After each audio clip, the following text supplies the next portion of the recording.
Hey guys, how are we doing? This is going to be real quick and short. Do you know anyone who's looking at running a Masters of Business Administration program, popularly called the MBA? Or are you looking yourself and you're wondering what could be the entry requirements? Because I think the master's degree is more popular, or it's literally like everywhere. We know what is required.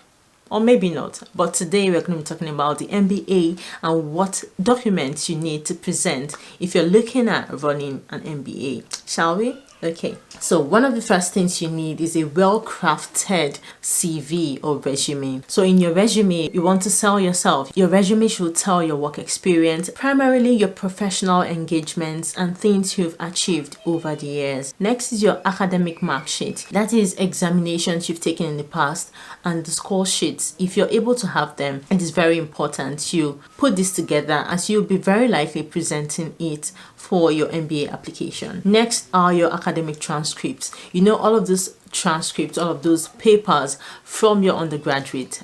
That is what we're talking about. You need to gather them together because we're using them for this application. Next are recommendation letters.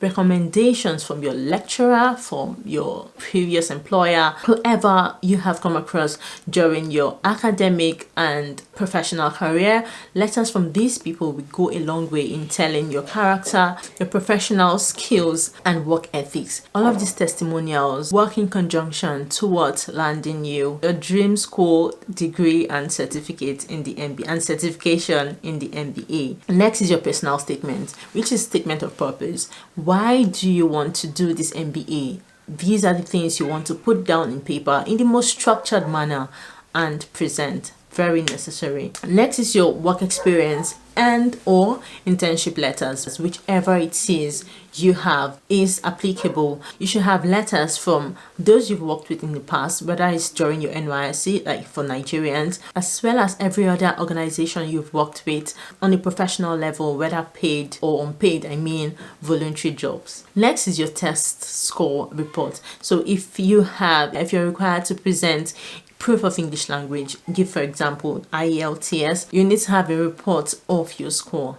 Then if you do have certification from extracurricular activities, social work, voluntary work, charity work, whatever work you have done that is outside of your professional work, just something like an addition, like, hey, I've done this in the past, add it. It does give you an edge, stand you out in some way. And lastly is the first and the last page of your passport copy. I'm talking about your international passport. Pretty much it. I wish you the best in your pursuit and your professional career. I'll see you in the next video.